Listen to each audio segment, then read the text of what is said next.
YouTube fan community, Lou Reed fans, random people on the internet. My name is Giggens, and we're here today to talk about the bright, happy, mostly fun-feeling album "Rock and Roll Hard" by Lou Reed from 1976. This is an album that, for a lot of people, was a breath of fresh air after Metal Machine music. This came out a little bit after that, but it was in that era. For those of you not familiar with Metal Machine music, it's exactly what the album title says it is, and it's a very hard listen. And for fans of Blue who had been there since the Velvet Underground, you kind of knew what to expect. And he definitely threw curveballs throughout his solo career, but that one was definitely a bit of a head scratcher where a lot of people were turned off by it.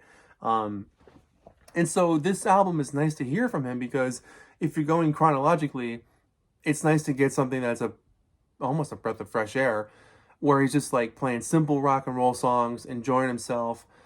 The lyrics aren't crazy deep, and he's kind of just expressing how he feels in the moment and talking about the music he's playing sometimes. But it's a fun song, a fun song. It's a fun album, and there are moments where it gets deeper, a little bit more introspective. But for the most part, it's a light album that doesn't want to be anything else. Doesn't want to be anything super serious, which is a nice, welcome change. But I'm a huge Lou fan. I love the Velvet Underground, and I love a lot of Lou's solo albums. And this one, for me, is easily one of his best.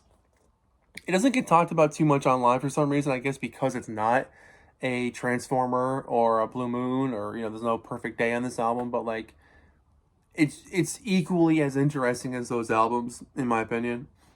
So let's jump in with the first track, I Believe in Love. And this track is just classic, bouncy happiness. You can feel that Lou is excited about this era and these new songs.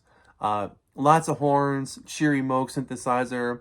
Lou's feeling light and easy breezy. His chill delivery is very classic him.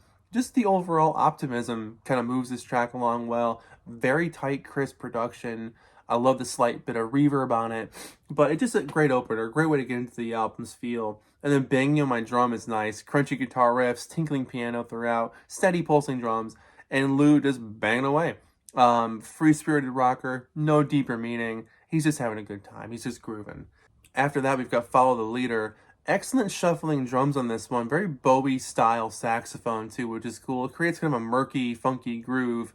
And Lou was just fiery and punctual in his vocal delivery. Super articulate, especially with his ad libs. But man, what a groove on this one. You wear it so well. This one's very catchy. It's one of the longest songs of the album. It's a piano ballad that has room to grow and space to kind of create this atmosphere. The title line is repeated a ton, and it just grows over and over and over again. It's very hypnotic, but Lou's really making his point now that you really wear it well. Ladies Pay is up next, which is another piano-led track with great drums underneath it all. Lou's storytelling and emotion are on full display here. Excellent guitar fills that come up throughout this track as well. Followed by the end of side one with Rock and Roll Heart, title track here. It just blasts off. Tom-tom drums galore, big fuzzy riff. Lou lays it on us. He doesn't need the fancy stuff. He can leave all that behind. He just wants to play some rock and roll music. There's nothing wrong with that. Just want to put on your rock and roll stations. But classic track, worthy of album title status. It's exactly what you want it to sound like. It's exactly what you would hope it would sound like too. But love that. Chooser and the Chosen One starts off side two, and again some more sax pops up on this one as well. A very Young Americans ish, the Bowie album, but I like that clean mix of acoustic guitar joins in, instrumental goodness basically throughout this whole track. Senselessly Cruel. It's about getting treated the wrong way. It's a springy song. The lyrics definitely have their chance to shine, more so than the music. I would say the lyrics are definitely more of the selling point on this track for sure. But it's also really short, but it's definitely a good track.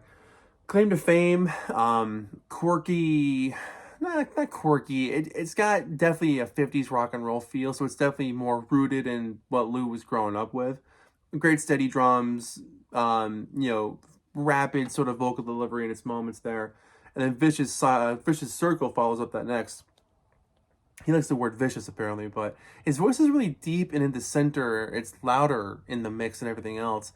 A song about confusion and mixed feelings. It's cool to hear him sort of growl this one out. I like this one a lot. And then A Sheltered Life follows that one up. jazzy kind of feel on this one, if you ask me, about a person who never has gone anywhere or done anything.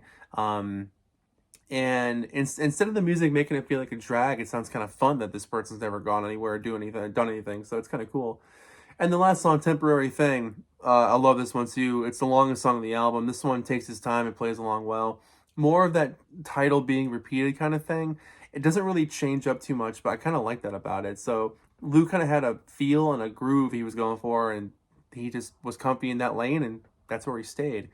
Um, as far as like ranking it in the realm of other albums he put out, is it his best? No, probably not. But is it a fun album to listen to with some good deeper moments and just enough changes to keep you interested? Yeah, definitely. So it's really nice to review this one. Let me show you the inside. Actually, here's the back cover. Slightly different shot there. And the inner jacket, same on both sides. And the old school Arista label, light blue. But yeah, absolutely love this album. It's something I play fairly often from Lou because it's just nice to put on. It doesn't expect much from the listener, and it's not trying to be something that it's not, which is nice. But so for me, probably a 7 or 8 out of 10. Again, it's not the greatest thing he's ever done, but it's just an enjoyable album. And sometimes that's all you want. You want something familiar with just enough changes sprinkled in to keep you interested. So there you go. Lou Reed, Rock and Roll Heart, 7 or 8 out of 10. Let me know what you guys think about this album in the comments below, and we'll chat about some Lou. Thanks for watching. My name is Giggens. Thanks for being here. Thanks for watching. Thanks for telling your friends. And we'll see you next time.